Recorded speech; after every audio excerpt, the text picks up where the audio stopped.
Automated Podcast.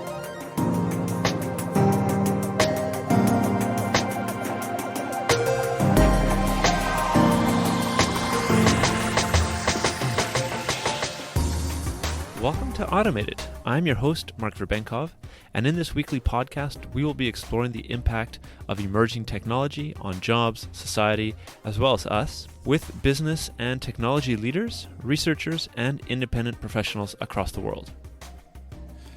So in today's episode, we'll be talking about waste management and automation, and how it ties really into the larger circularity movement. So I would say that most people think of recycling and kind of the basic waste sorting that is done in their homes when initial ideas of waste, sustainability, and personal responsibility come up. And I think that this is a fair point, as growing media attention has really focused on what individuals can do to reduce the waste that is created, and of course contributing to popularized images such as the Great Pacific Garbage Patch. But as 34% of the world's waste is created in the US, Europe, and Canada alone, kind of the astounding amount of waste that is created is actually quite challenging to sort through by workers so that it can then be recycled properly. And if not initially sorted properly, it can actually end up in landfills or worse, such as the sea, instead of being sifted into these kind of larger circularity movement activities. So to talk about this and really how automation can play a key role in this today is Eric Camirand. He is the CTO of Waste Robotics. So Eric holds a degree in electrical engineering from McGill University, and in his junior years, he piloted significant engineering projects for corporations such as Petro-Canada, Hong Kong airport authorities, and even Canadian Airlines. In 1994, as founder and CEO of Synax Designs, he led a cutting-edge software company through steady growth that culminated in 2001 in a merger with Ravicent Technologies. So since then, he has been active in renewable energy and waste management sectors. In 2005, he founded Electrigas Technologies, an engineering firm specialized exclusively in the study, design, and realization of anaerobic digestion and biogas energy systems, widely recognized as a North American expert in the field of organic waste division. And in 2016, he joined Waste Robotics as CTO to lead a young and passionate team of engineers in the development and delivery of intelligent robots for the waste recycling industry. Great. Well, hi there, Eric. Thanks for coming on to the Automated Podcast. It's great to have you here to talk about circularity, waste, and of course, automation. Yes, thank you for having me. This is exciting times. Absolutely. One of the ways that I like to start most of my podcasts with is to get a little bit of a better sense of who the guest is, right? So we'll be talking about these more abstract ideas, but as I mentioned, we'll be talking about circularity, automation, waste, of course. Maybe you can touch a little bit as to how you were interested in this, in the subjects, in the themes that we'll be discussing about today. Yep. In my former life, I used to do software, primarily software. And then after that, I felt I needed to do something more tangible and wanted to save the world, I guess. So got into waste management, initially doing anaerobic digestion systems, so use of organic waste to generate renewable energy. And over time, I saw opportunities, a lot of problem with sorting. So I like to say that half my brain is software, the other one is garbage. So it's kind of where I came about being interested in automation of waste management. Okay, interesting. So it's a little bit interesting for me to have you on here today because I actually haven't talked about the circularity movement on the podcast before. I actually find it really interesting how both automation and circularity are kind of blending, which is one of the main reasons that I wanted to have you on here today. But for some of the audience who maybe hasn't come into contact with the circularity movement, maybe you can touch a little bit as to why that is important, also regarding the kind of waste, plastics, industrial waste, et cetera, that we'll be touching on today. Yeah. Obviously, recycling, even the logo is circular. You can see there's 3 arrows. So there's kind of this, we generate waste.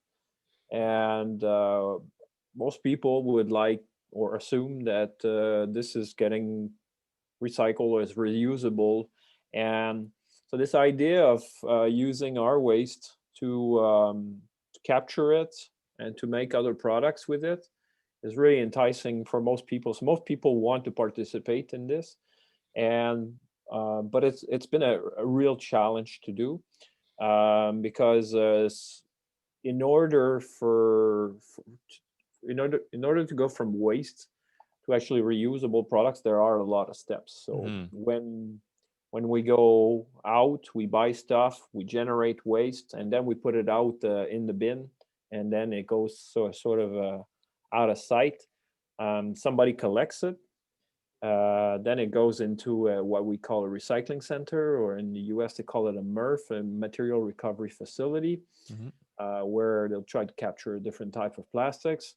And then it will go to the real recyclers. So some of this plastic will go to real recyclers. These recyclers will actually wash this plastic, they chop it all up in flakes, and reintroduce it into the manufacturing world. So it's kind of a if you want, it's a circular supply chain. And the challenge is to compete with, especially if we talk about plastics, is to compete with the what we call virgin resin. Hmm. So we are competing with plastics that come straight from the chemical industry, petroleum industry. So we need to come at a reasonable price for all this material we've been manipulating and washing and sorting and all this.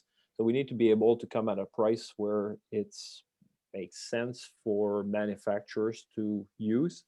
So the quality needs to be there. So that you don't want to make a new plastic product that doesn't look good because it's made out of recycled product. People still want quality and good looking products, even though it's recycled. We're not necessarily want ugly products because it's recycled. Hmm. Hmm. And so this whole idea of being able to optimize this fairly complex circular supply chain, to make sure that actually it comes back into the loop at the right price and at the right quality. Right, and I guess one of the main challenges for that is that the new plastics that are being created, if we just focus on plastics as the example, it's a lot cheaper to create new plastics than it is to, as you were saying, go through that entire chain to create that recycled plastic to then go back into the economy. Right, it's significantly cheaper to just create new plastics all the time. Um, Historically, yes, but now with automation, Excellent. we can get there. We can compete. Like, yeah, it's been cheap, but plastics price is a petroleum-based product, so it will vary with the price of petroleum. So obviously, if the economy is deflated and the price of petroleum is low, then the resins are more affordable. So yeah, it's true that it creates a larger gap. So this gap between virgin resin and recycled resin or post-consumer recycled product like plastics, sometimes it varies with the economy. But generally, if we are in a stable growing economy, this gap is getting less and less as the recycling world is up automating Hmm. and organizing. You have to understand that we also have to understand that most of the products we consume come from China. Right. So China is a large consumer of plastics because they make all the goods we use, most of the goods we use. So the recycling material was getting from here and to China to be resorted, and this all sort of reconditioning. So for many years, almost the entire lifespan of recycling, since we started recycling, most of the product has gone, most of the recycled product has actually gone to China to be resorted and then reused into products that we buy back here. Hmm. So now that we automated, now what happened is in China in 2018, China decided that they don't want to use the waste that we produce here, and that they will manage on their own and call it the China sword or the green fence, or there's several. But then they stopped buying all the recycled products that we had. Right. And we actually built the whole infrastructure for recycling in North America and Europe were basically assuming that the Chinese would take this material at this level of quality. Mm. So our recycling centers were never built to deliver high quality recycled product. There's a Okay. lot of commingled plastics and Yeah. all Yeah. this. And that, what it does is actually, when they decided not to buy it anymore, we all got stuck with recycled plastic of poor quality. And our recycling centers were not set to make quality. We're not designed to deliver high quality. And for us to actually be able to reuse this plastic locally, it needs to be of high quality because we don't have money to resort it again. Because if we Mm. resort it again for quality, then you're right. The price between virgin resin and recycled resin is so large that it doesn't make sense anymore. The Chinese were able to do it because of cheap labor Okay. and maybe some environmental get away with that allowed them to have a cheaper access to recycled plastics. Hmm. Here we Hmm. don't have that yet. So the only now that we're stuck with the problem, now everybody's looking at efficiency within the recycling center, automating in the recycling center, and also where the downstream, where the recyclers are, where they actually are making these new flakes and these new recyclable plastics. Okay. Okay. Um, I was actually reading one of my colleagues' master's theses, and this is how I actually found you guys. He had listed you as one of the kind of prime examples of sorting technologies, sorting companies.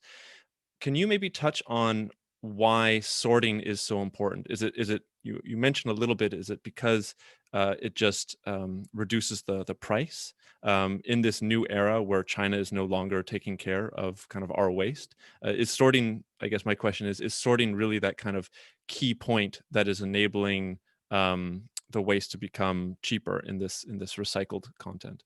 Yeah. Yeah, the cornerstone of this sort of circular economy for waste is all about sorting efficiency Okay. and sorting precision. So precision of sorting meaning that all the plastic that you put in a bale, that they put in a cube, you compress together, all the plastic is of high quality, so it doesn't need to be resorted again. So we built a system basically that was sorting once and sorting twice by the Chinese. Now Hmm. we can't afford this sorting twice thing. So now we need to go back to initial, proper, efficient, and precise sorting. So then we need to touch it only once. It only makes sense that if you manipulate it once, then it will come out at a price more reasonable Hmm. and improve the probability that this material will be reused.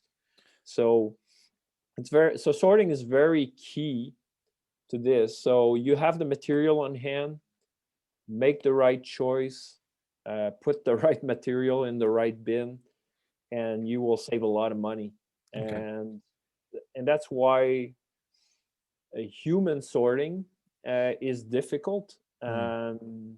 because for many years we had these sorting tables, these sorting conveyors with a bunch of people around it, and they were doing the best they could. The stuff is going very fast, picking Mm. something, they just have a millisecond to think about it, they throw it in the bin, and it's always been like this. And the sorting quality was so. If we want to do quality, it's not to say that humans cannot do it, but at this rate, and the availability of labor being what it is, it becomes almost impossible to deliver quality uh, with humans unless you really slow down the line. You take time to train people, Mm. and most of the people don't want to be there anyway. Yeah, well, that was actually one of the questions that I wanted to ask you. So I see in a lot of other domains where robotics is creeping in more and more, it's not to replace humans all the time, but it's simply because there's a lack of desire for people to actually work in that domain. Whether it's construction, certain manufacturing industries, and waste is, I would assume, recycling and waste is one of the kind of prime industries where humans might not actually want to do that job. You said that there is a human shortage. Do you have any kind of stats on that, or do you see in the clients that you're working with, like they're really shorthanded with the amount of people that they need? It's the main reason why people are calling us. That's the Mm, first mm, reason they're calling us. I mean, there's some clients of us, they talk to us as like they need, for example, 12 people to operate a sorting table, a sorting line. And by lunchtime, they got six. yeah, So that means that their production is supposed to run, I don't know, at 30 tons an hour, and all of a sudden they have half the people on the line. So what do? Is they slow down to 15 tons an hour, or they let half the material go by. So it's pretty simple mechanics. right, right. And so they are constantly, that's what's hammering them, the shortage of labor, and they cannot afford to pay so much, so they are all in the lower wage bracket. And between you and me, I mean, if you have the choice of flipping burgers or picking trash, I mean, Yeah, you'd go with a more convenient, hygienic. It's a dangerous job to do this. With COVID, it exacerbated the whole thing, because you put people in other people's trash. right, Literally, right. you. So they had to, yeah, they have to distance people to make sure that they don't infect each other. But look at it, practically, you're asking them to sort through trash. So you have all these volatiles and all this dust and all this stuff. So it's becoming nearly impossible now. That even in Europe right now, in France, we have a client. It's by legislation that people cannot touch trash. They cannot sort. Really? Oh, Yeah. wow. Okay. So now they have to automate, and that's only the beginning. These are regulations that are more driven out of Europe, but out of more, I'd say, legal. There's some legal actions also happening in Canada and the US, where Hmm. people say, well, the respiratory issues having humans doing this job. So um, now it becomes more complex to have humans in these environment. COVID Yeah. just blew this up through the roof. First it was dust, and now it's like all this potential pathogens that could fly through. So you put all this together, you have people don't want to be there.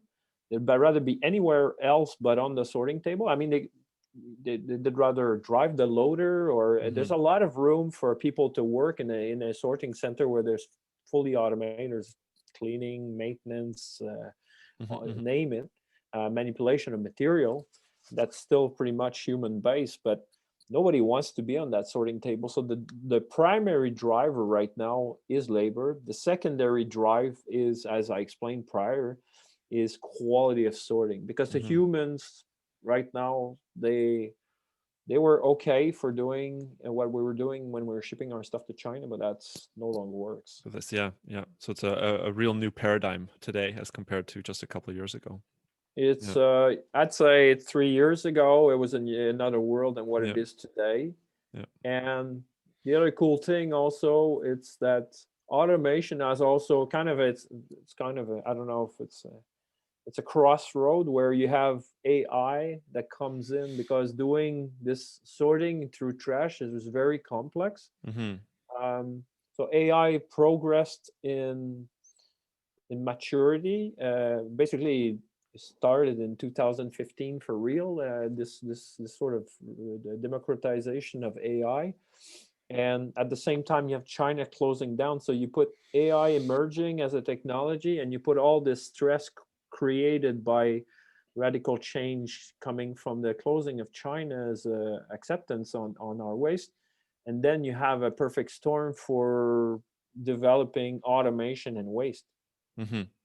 Yeah. Yeah. A perfect point of how should I say? Yeah, crossroads, as you were saying, a point of connection between all these kind of different trends. It's kind of a convergence, if I should Yeah. say, because And there's been a lot of talk also on circularity. We should treat our own waste. Yeah. Okay, so Yeah. that's why is waste traveling? For example, Massachusetts is pretty much out of landfill space or incinerator capacity. They are putting stuff on railroad and they're sending it to Ohio, Hmm. and it's huge volume. And um, this whole idea that we should treat our own waste. Same in Ontario. They're shipping their waste to Michigan because the landfilling Mm. there is cheap.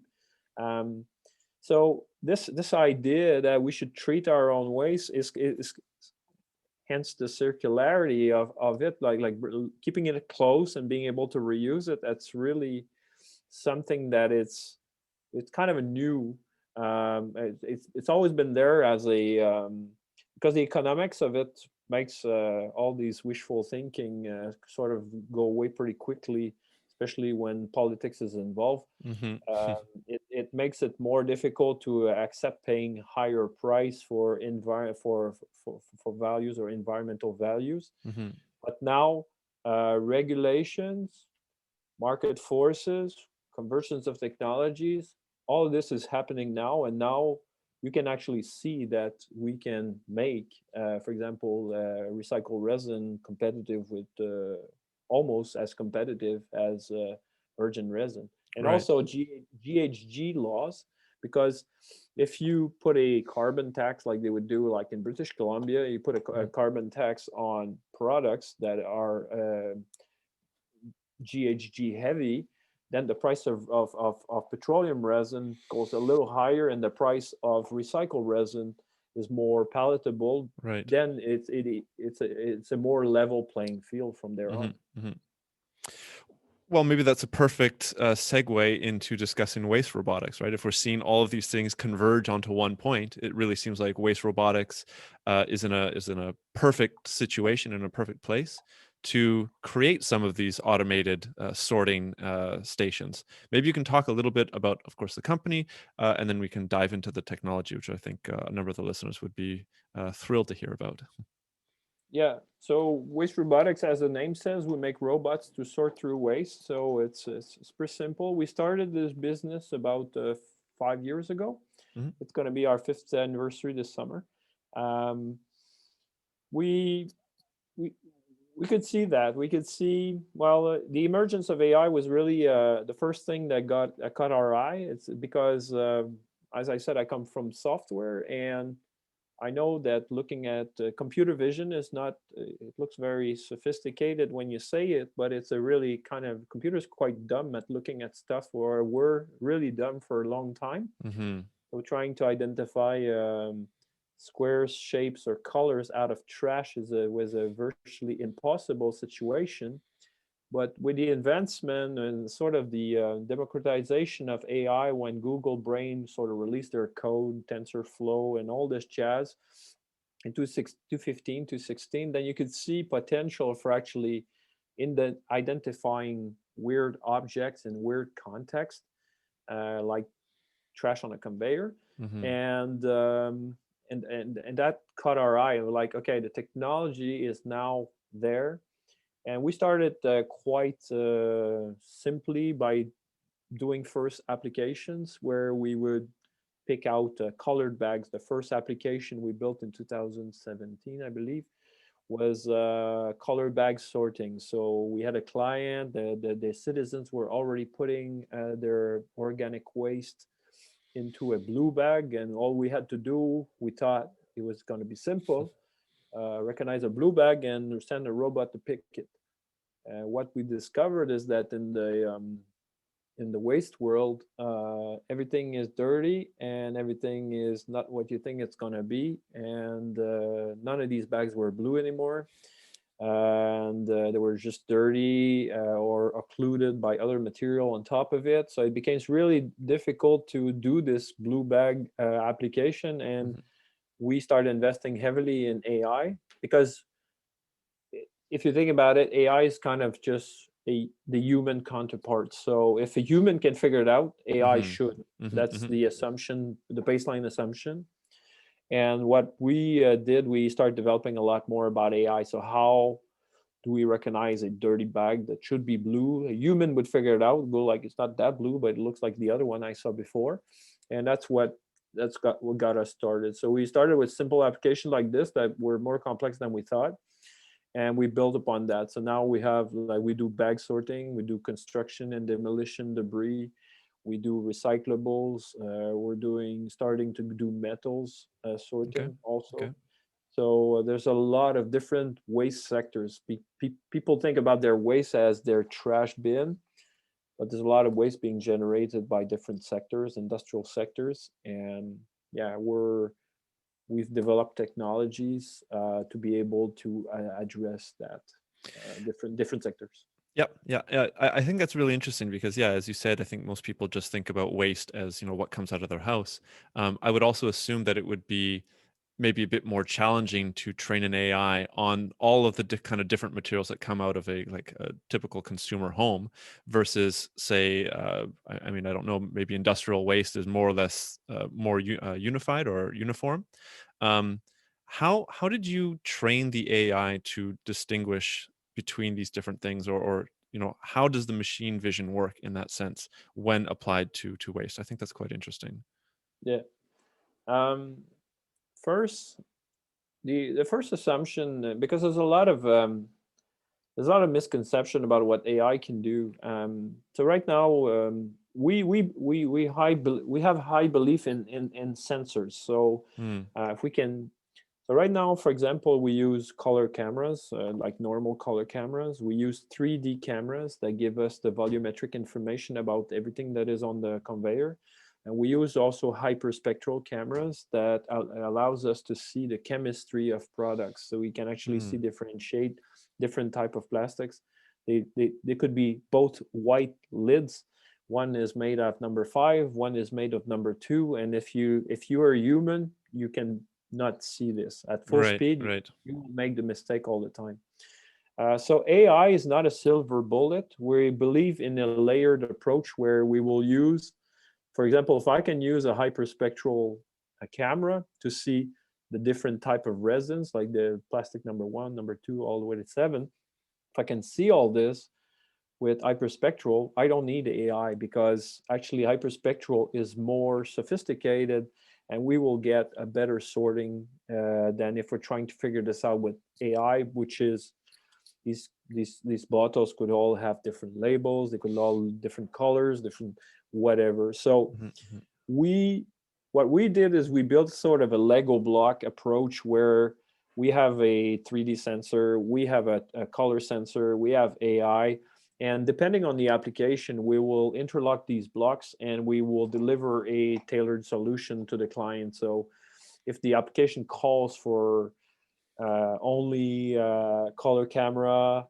AI, and 3D, then that's what we will do. Because in the end game is simple, it's always the same. We have to deliver speed and we have to deliver quality Mhm, and mhm. quality of sorting, because we need to beat the human at sorting in quality. Right. That's a paramount, because a lot of people focus on speed right now. But if I go super fast with a robot and I'm actually commingling plastic because the identification system is not good or the precision of the sort is not good, then I'm actually repeating the history of sorting poorly. Right. Uh, Right. and so we need to go beyond that. So a lot of people right now focus on speed. They really like seeing a machine that never stops, unlike a human that gets tired, slow down over day. The robot actually is constant, is fast, and runs. But don't forget that it needs to deliver precision, because you only have half the equation if you're not delivering precision. So Mhm, mhm. so the sensor approach, having different type of sensors for the approach is really important. There's some, for example, in bag sorting applications, we don't use hyperspectral signals because it's unnecessary. We Mhm. kind of know which bag we're looking for. It's more its color, it's more its shape, it's more its volume that gives us information about, and that reassures us the precision of the robot. When we make the pick, it actually is the right pick we're making. So Mhm, mhm. And So yeah, I think it's clear that the vision system is very important, but the robot itself, is that even a consideration? I would assume that you can kind of go with any industrial robot that would fit the needs of the sorting system, or do you have a specific one that you prefer over others? We use the robot is uh, it's the robot is a mean for moving a hand. Okay. Because there's the robot arm and there's the end effector or the The tool at gripper, the end yeah. of the gripper. The robot is just a commodity product to move that hand in space. Okay, so it doesn't really matter how you move it. Actually, it does and it doesn't. We use Fanuc, which is out of Japan, who has a stellar track record in automation for 40 years now, Okay. and Okay. it's used heavily in automobile industry. We use them because they are robust. You have to understand that it's one of the first time we're actually throwing robots in a completely random environment. Robots were never made to be in random environment. They're usually in pick and place, or they know where they are and they know where they're going every time. So Hmm. Hmm. automation robots have always been used for that. So they do always the same move, and they pretty much here it's different. We're reading completely random material. We're making guesses as to where this piece is in space, and we're sending the robot to go down and pick that thing. And if we screwed up on seeing the environment, we're actually sending, because the robot is blind, we're sending the robot at full speed, and it may collide with something. Right. That's Right. never happened. Collision in automotive industry may happen when you set it up, but once it's set, it usually doesn't happen. In our world, where completely random environment changes every second, every minute. Right. So we're sending this robot in space, and if we miscalculated where we're going, we could actually bang into material and break the robot. So robustness is really important. Hmm. The other thing we like about robots, like Fanuc, they have a slew of robots, like a catalog of robots of different size.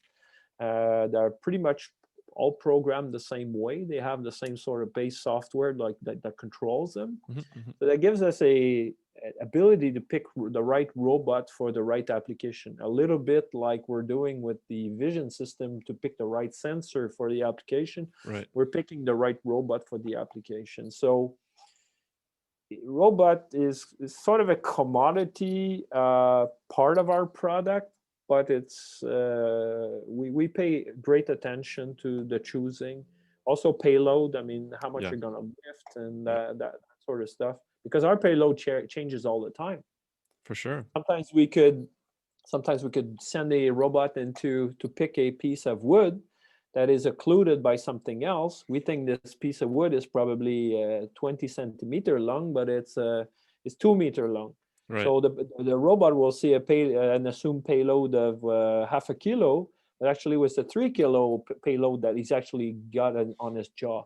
Hmm. So all this is new because even Fanuc recognized this. We won the Innovation System of the Year last year in 2020 because Fanuc said, wow, this is the first time we actually see our robots being thrown in completely random environment, and the robot never makes the same move from one move to the other. Hmm. Because sometimes he goes there, sometimes he goes there, up, down, and picks on different payloads all the time. Right. Right. That's really there's not that many applications in robotics right now that actually are achieving this, and most of it is driven by vision. So if we have strong vision, we understand the environment, then the collision should be less, then our needs for robust robots and all that jazz will be less. But all this to say, the robot is quite important in the overall equation. Hmm. Hmm. Hmm. But more importantly, the end effector, the gripper, is also super important because we can have all the most sophisticated computer vision system in the world, recognizing the right items, sending the robot at the right position. Hmm. If you miss the piece when you're actually grabbing it, then you have zero effectiveness. So Right. you're Right. you're not getting anywhere. So the end tool is also needs to be adapted for the application. So I cannot sand to pick out the plastic bottle, cannot sand it with a gripper, like a large gripper. So we had to invent bunch of stuff. Most of people right now in the industry are using suction cups, Right. but suction cups are not super efficient, It's not going to and work. it's ill adapted Yeah. to. It kind of works in plastic. It's not that bad, and paper and stuff like that. It kind of works, but in construction and demolition debris, in bags, in we don't. It's kind of it's very difficult. It's not the most appropriate type of tool for waste industry, I should say. So, assuming that the vision system works, the robot arm works, and the gripper works properly, Yeah. what would say a client expect to have, right? If we're talking about human beings, human sorters not being very effective, maybe even being a little bit slow, or if there's a labor shortage, would it be fair to say that there would be some like 50% gains in efficiency or in speed? I assume it would also depend on the specific application, but what could somebody expect? What could a sorting center expect in kind of efficiency and speed gains? Yeah, well, the first thing they can expect is availability. So Mm, the robot is there every day. So yeah. that's the first thing. That's a cool thing. It's underlooked. It's hard to price. It's hard to put into your calculation of payback, but you actually have predictability on your capacity to produce, which you don't sometimes nowadays is more and more difficult with Yeah. people. Yeah. Um, so that's important. The other thing you see is constantness in two things: in speed. So the speed will remain. So we typically is the robot will be 30-40% faster than a human Okay. over the whole day. Mhm. So for many years we had to argue that with our clients. They were like, yeah, well, I'm not sure it's really achieving as good as my best sorter, but the best sorter gets tired, and the best sorter, when we measure them, they're really good, but when you're not there, they're relaxing like anybody would. So Right. um, so the robot delivers maybe 30, 40, 50% efficiency, 100% efficiency on speed. So and but they're constant, and that's the cool Yeah. thing about Yeah. it. And and then there's the precision. Depending on which type of sensor you're investing in, you could see up to 10-15% increase in overall quality of the product. So but that metric is a bit pernicious. It's not that easy to measure, but overall you gain quite a bit of efficiency depending on how you sort. You're doing positive sorting, you're doing negative sorting. When we do positive sorting, we say we capture number two plastics. Then we can be super precise. We can go Hmm. up to Hmm. 98% precision on this, because every time we grab something, we know what it is. Yeah. When you do negative sorting, we're actually trying to clean up a bunch of plastic, trying to remove what is not the desirable product. Um, you can achieve great things, but sometimes there's some stuff that you just don't recognize or you don't see. There's a lot. It's kind of there's a whole randomness in QC. Uh, Out of a bunch of plastic bottles, sometimes you remove a piece of wood, sometimes you remove a piece of paper, sometimes you remove. So there's so many different type of products that could be commingled with the product. Hmm. It makes QC a little bit more difficult to achieve overall. But the expectation, and finally, it's the ability to run 24/7 without. Yeah. Yeah. And that's the most right now. That's the most challenging part of bringing automation into the waste industry. Most of the waste industry runs on, well, there are a few guys runs 24/7, but most of them run on one or two shifts. So they have design system that run super fast for 8 hours or 16 hours a day, and then they stop. Hmm. Now, if you put robots on these lines and you keep running it like this, it's the same as paying people to sleep, because these Right. robots will actually sleep at night and you pay them nevertheless. So the big challenge is for the new centers and some of the existing one to adapt, is to try to run maybe slower but longer days, and to get better precision, overall increase in productivity throughout your day, and not having and predictability in your production, because you have availability of robots and you know what they can do and what they cannot do. And so overall you gain high efficiency. But when you bring robots into a waste sorting application, if you think you're gonna idle them for 8-10 hours a day, that's probably not a good idea. Right, right. Yeah, so I'd assume that there would be some sort of, business shift or even some cultural shift within that organization itself to change the way that they're working from that, 1 to 2 shifts to 24/7, right? Yeah. Because even the best pickers, you were saying, get sick and has holidays, etc. Whereas a robot, so far, they don't need that. Yeah. The Yeah. the the end game of automating in the recycling world is to design a completely autonomous recycling center. So Mm, there's a door there, the truck dumps in, and everything is automated. Because if you interlock a if the right now the problem is also there's the interlock between the humans and the robots. So our clients will come to us and then go like, I got 5 guys there, I'd like to replace, it's difficult, I can't find them. So we'll put robots there. But if these robots are dependent on somebody else on the line, that means these robots will stop for lunch and they will stop for breaks and they will actually sleep at night, mm, because they are interlocked in that overall chain of supply. They are right. interlocked with other humans. So they're not at their greatest if that's the case. Now, if you go into a completely autonomous center where you actually where you don't have any human interlock within the process, then you dump the material into this large bunker that feeds a belt that is driven by the robots. And by the way, the robots, because we see everything, we can actually regulate the pace at which we can feed the material Oh, in. right, So, right. for example, if I have if I'm picking just plastic bottles, for example, Hmm. and and there's a lot of bottles coming in, like a bunch of bottles coming in, I can slow down the system and make all the picks, and then restart the system. If there's nothing on the belt, actually can speed it up way faster than what you would do normally. Typically now we run recycling centers at steady speed, and if we miss stuff, we miss stuff. If there's too much stuff coming Mm, in one go, they rarely are regulating this sort of variable speed. But with robots, we can do this. So, and it's all programmable. So if the client says, well, my goal is to make quality, I'm ready to slow down, then you set it up on quality and everything will go slower, but we'll do all the work properly. mhm. And if he's in a pickle because there's a lot of material coming in, and he's like, I gotta get rid of all this stuff, he could put himself on high speed, lower quality setting, and we'll pick whatever we can. And actually, that's Right. what happens in real life today. Recycling centers are run like this. I mean, like usually they're not so much into variable speed, but they're more into fixed speed, and they catch what they can.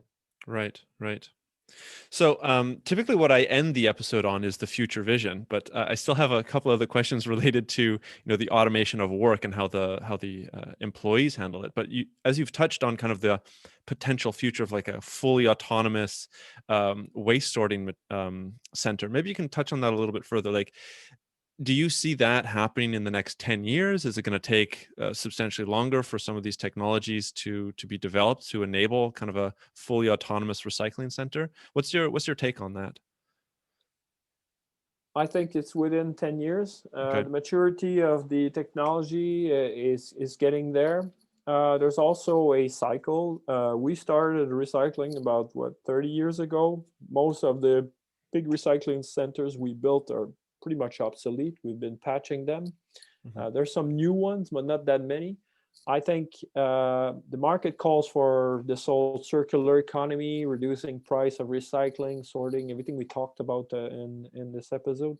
Um, I think the next people are just going to build these fully automated systems. Mm, It would make absolutely no sense today to invest gazillion dollars on a new centers that would be driven, that would rely on humans. That just doesn't make sense. From If you look at the demographic curves right now, it's it's an abyss of problems finding cheap labor. Mm-hmm. Um, so anybody designing now has to automate. So I think we will see these fully autonomous, maybe not 100% fully autonomous. There'll still be some people feeding the system and everything, um, and maintaining it, of course.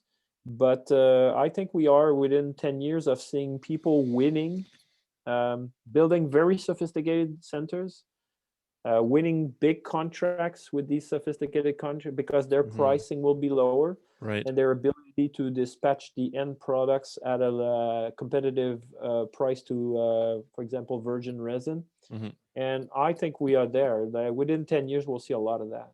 Fascinating.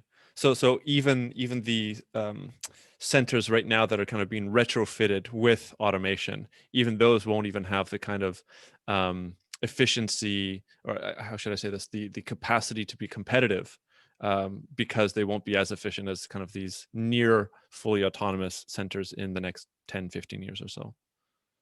Yeah. Absolutely. Yeah.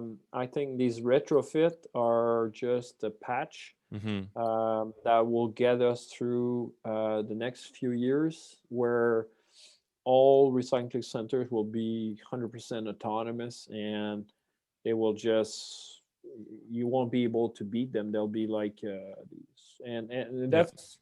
that's the end game here. I mean, for us, Waste Robotics, it's, we see that.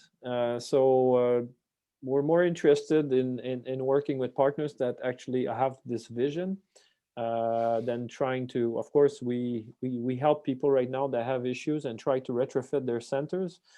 But I think the end game will be these highly automated Right. centers. Right. That's super interesting. I have one final question for you, and it relates a little bit more to kind of the human aspect here, right? So, you're talking about there's already a labor shortage in many of these centers. In some of the other projects that I work on in my job, there are collaborative robots that are being brought into, say, like manufacturing or food manufacturing industries, and a lot of the operators there, the employees on the ground, are hesitant about having these robotics come in. Are you finding the same thing with the clients that you're working with? Are the employees a little bit hesitant, maybe even scared, thinking that they're going to be replaced completely? I know that you touched on a little bit before that there's still lots of other work that these employees can go and do. But do you have a sense as to how these employees are feeling when the conversation of automation starts to come up? A little bit. They're they're they're just they're not that scared. I don't see this problem so much. It's such a dirty and dull and dangerous job that Mm-hmm. um, these people see that this doesn't make sense, and the idea of collaborative robot in this space doesn't make sense either, um, because it's, you cannot, you can send a robot in a dusty, a dangerous environment. Why would you put it next to a human? The human will will suffer, will compete with a robot, will inhale dust that the robot doesn't. So Mm-hmm. Mm-hmm. this idea of collaborative robot, usually they are slower because they're trying to not to hit anybody around. Um, so I think they will have some application in waste, these collaborative robot. I believe they will, but not for long, because really we put these very high speed robot in cages. We don't want Yeah. humans Yeah. around Yeah. them. We don't want to design a cabin just for the human next to the robot. Let's use that human to better end. And this, sometimes we get asked is, oh, the robots are stealing these people that have jobs that the people are having difficulties holding or finding. But if you have a bit of empathy for the people that have difficulties in life, don't ask them to sort your trash. Yeah. Yeah. It doesn't make sense. I mean, if you want to help them, find them find them the guy in the control room, the guy on the loader, the guy on the lift who's moving the bales or moving the material around. educate them a bit and put them on these positions. Don't put them on the sorting line. Doesn't make any sense. Right. Well, I think that's a great way to end the episode. Eric, thanks a lot for coming on. I will have, of course, your website up on the show notes. Is there any other way that you would like potential listeners to find you, contact you, LinkedIn, Twitter, etc.? Yeah, I think one of the just to stay up to date, where we post the most and we're most active is our LinkedIn LinkedIn Waste Robotics page. That's where we post most of the upcoming stuff. Terrific. Well, I'll have that included in the show notes as well. Thank you very much for sharing your information. I look forward to the day when there are fully autonomous sorting centers out there. I think that'll be a really interesting world to live in. Yeah, it's right around the corner. Thanks, thanks a lot for this. This was really a good talk. Absolutely, my pleasure. All right. Well, that's it for this week's episode. Thanks for listening. If you like what you hear and you want to support the podcast and the conversations here, the best way to do this is to go onto Apple Podcasts and leave a review, as it helps the algorithm to reach out to new listeners and brings the show to them. Also, feel free to check out the website, automatedpodcast.org, where you can find the show notes for each episode, written articles on the themes of the podcast, and a library of resources on the topic of emerging tech and automation. Also, if you want to reach out and leave any feedback or you have any questions about the podcast or any of the conversations, there are general contact links such as email, LinkedIn, Twitter, etc. for you there on the website. And finally, for those of you that want more than just an audio conversation, the video recordings are now going to be up on YouTube for the newer conversations, so feel free to check out the videos by searching for Automated Podcast on YouTube, where of course you can like and subscribe if you prefer to support the podcast that way.